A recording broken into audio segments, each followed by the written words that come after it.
Hello everyone and welcome to the YouTube channel of Sri Rama Bharati Public School. This is Natasha here and today we will be studying about the divisions of Northern Plains. In the previous video we discussed about the formation of Northern Plains, how they have been formed by the sediments brought down by rivers from the Himalayas, as well as we studied a few characteristics of it. We also studied the way Himalayas have been divided latitudinally as well as longitudinally. Similarly, northern plains have been divided as well on the basis of the regions they cover. So they have been divided into three sections, and they are Punjab plains, Ganga plains, and the Brahmaputra plains. Well, we will study about each one of them one by one. So let's start with Punjab plains. Now, Punjab plains lie in the westernmost part of the northern plains and they are formed by Indus and its tributaries. Now, these five rivers that you see are nothing but the tributaries of this Indus river. And the tributaries are Jhelum, Chenab, Ravi, Beas, and Satluj. Now, this region is dominated by doabs. Doabs means a land area between two rivers. Now, since this is an area between five rivers, it has been named as Punjab. So, Punjab itself is made up of two words. That means Panj stands for five and Ab stands for water. That literally means land between five rivers. So, Doab is a land surface between two rivers, and similarly, Punjab means land surface between five rivers.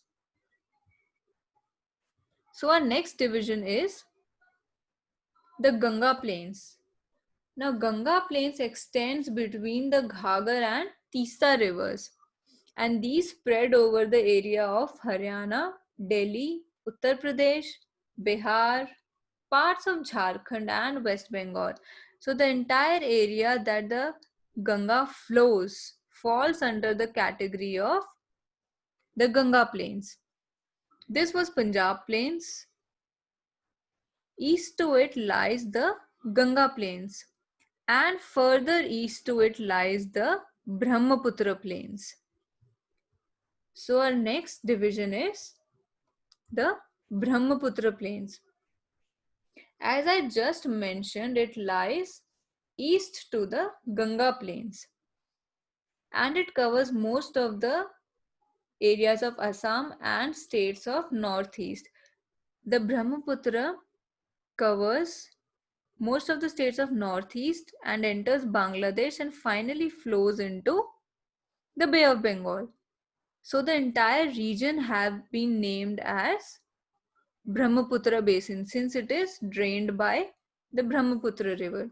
It covers the states of Assam and few states of Northeast. Now, apart from this regional division, the northern plains can also be divided on the basis of the features they form. Now, the northern plains does not mean the entire area is plain. There are further few features created within the northern plains, and they are Bhabar, Terai, Bhangar, and Khadar. Now, what are these terms? We will look into each one of them turn by turn.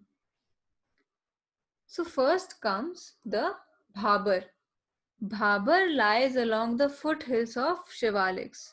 Now, this is Himadri, this is Himachal, and this is Shivalik, for example. So, when a river flows, it deposits the huge load of sediments like pebbles, large pieces of rocks into the foothills of Shivaliks and further flows forward.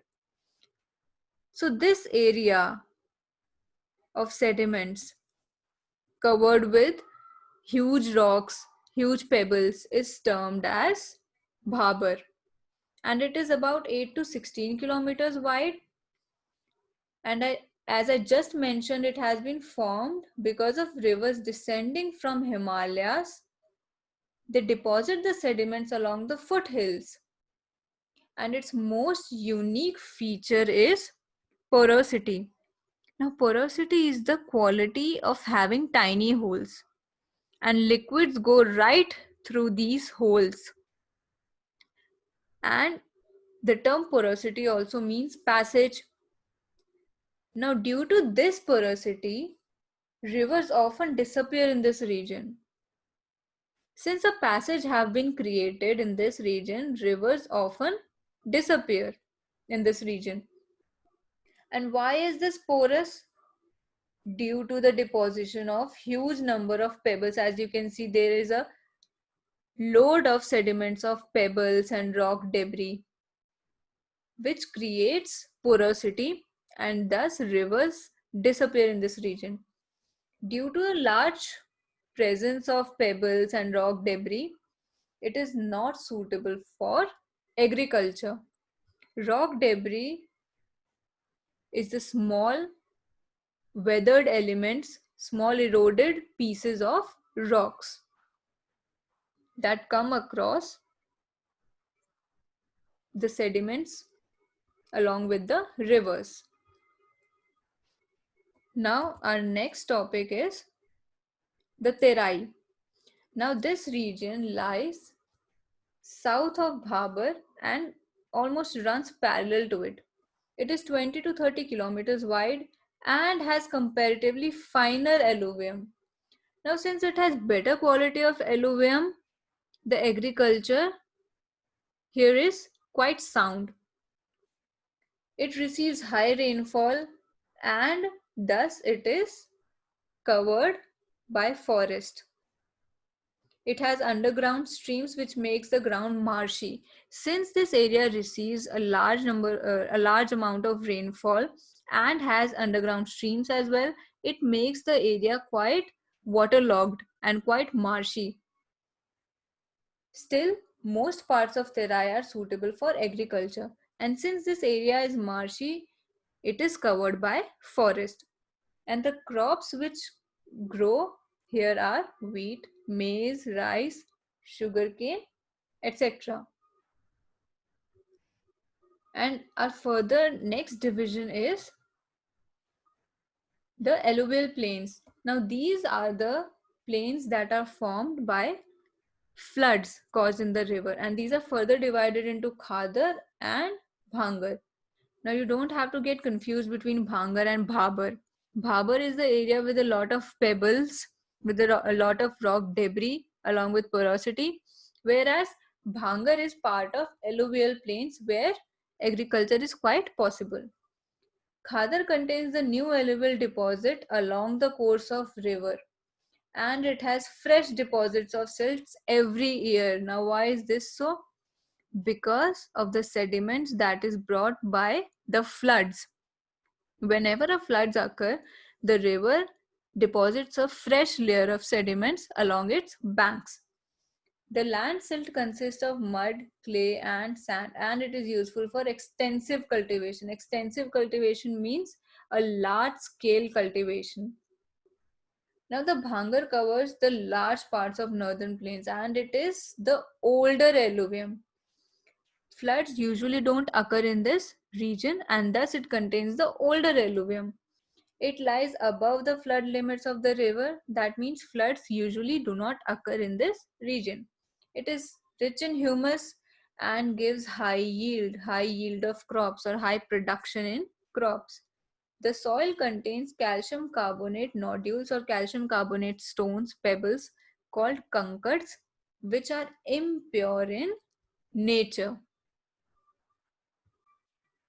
So these were the divisions of northern plains based on the region they cover as well as the relief feature they form. Now, what is the significance of northern plains? Since most of the agricultural activities are practiced in northern plains, it is an important part of Indian economy. It supports over 40% of the total population of the country as well. It is densely populated area. Punjab, Haryana, and the western part of Uttar Pradesh is known as granary of India because it provides wheat, rice to the entire country. The rivers here have gentle gradients which make them navigable over long distances. Navigable means to be able to move from one place to another through rivers. It also helps in transportation. The sedimentary rocks of plain contain petroleum and natural gas deposits, which make this region an extensively important region. So this concludes the topic of northern plains. We will further study about the Peninsular Plateau and its divisions. Till then, everyone stay safe, stay healthy, and have a good day.